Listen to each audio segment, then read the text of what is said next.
आज हम लोग टाइम एंड वर्क के बारे में पढ़ेंगे कि ये जो कॉन्सेप्ट है एग्जाम्स में वनडे सारे में लगभग आता रहा है और बच्चे इसको ट्रेडिशनल वे में करने के चक्कर में बहुत सा लेंथी सॉल्यूशन बना देते हैं। आज इसके हम शॉर्ट ट्रिक्स पढ़ेंगे। टाइम एंड वर्क के साथ एक हम कंसेप्ट को रिलेट करेंगे, एफिशिएंसी यानी कार्य क्षमता। देखिए, जैसे ए किसी काम को करता है 12 दिन में, बी किसी काम को करता है 15 दिन में, तो ए और बी उसी काम को साथ में कैसे करेंगे, कितने दिनों में करेंगे? तो इसके लिए हम क्या करते थे, ए का एक दिन का काम निकालते थे जो कि 1/12 आता था, बी का सिंगल डे निकालेंगे तो 1/15 आएगा।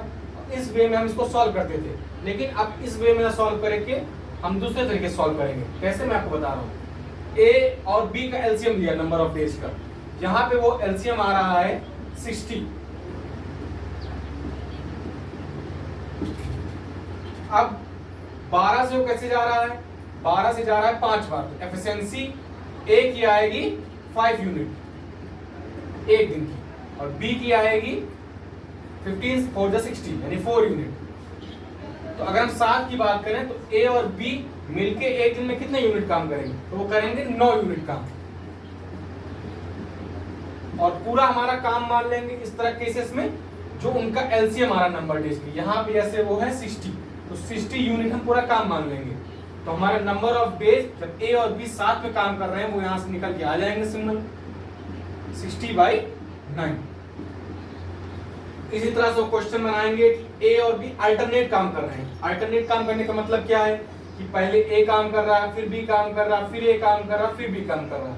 इस तरह के सवालों को हम कैसे टैकल करेंगे, उसको टैकल करने का तरीका ये है कि ए और बी की यूनिट्स को ऐड करो, हो जाएगा 9 यूनिट। ये 9 यूनिट काम जब वो अल्टरनेट करेंगे तो वो 2 दिन में होगा। ठीक, तो नंबर ऑफ डेज हम लिखेंगे यहाँ पे, और यहाँ पे हम लिखेंगे यूनिट्स। अब देखिए हमारा पूरा काम कितना था, 60 यूनिट। ठीक है, 9 यूनिट वो कर रहे हैं 2 दिन में। 60 से जस्ट नीचे जो 9 का मल्टीपल होगा वो होता है 54। 54 बनाने के लिए हमें बोथ साइड 6 से मल्टीप्लाई करना पड़ेगा, यानी कि 12 दिन में 54 यूनिट काम होगा। उसके बाद 6 यूनिट काम बचेगा।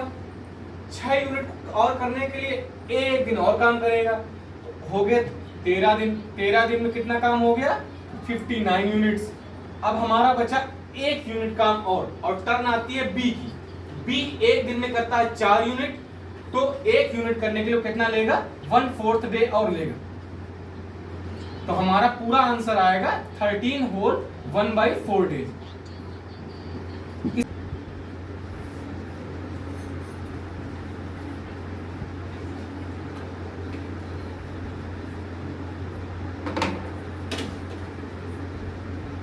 और कैसे सवाल बन सकते हैं इस तरह के टाइम एंड वर्क वाले में, तो सवाल ऐसे बनेंगे कि ए और बी ने मिलकर 5 दिन साथ में काम किया, फिर वही केस है, ए एक दिन में 5 यूनिट, बी एक दिन में 4 यूनिट काम।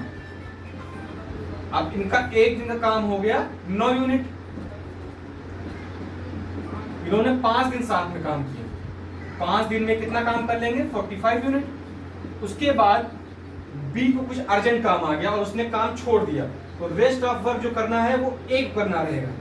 ठीक, तो हमारा ए एक दिन में कर रहा है 5 यूनिट, बचा हुआ काम है 60 - 45 यानी कि 15 यूनिट। उन 15 यूनिट को करने के लिए 3 दिन ए हमारा और लेगा, यानी पूरा काम हमारा कितने दिन में खत्म होगा। ये सवाल पूछा जाए तो हमारा आंसर होगा 8।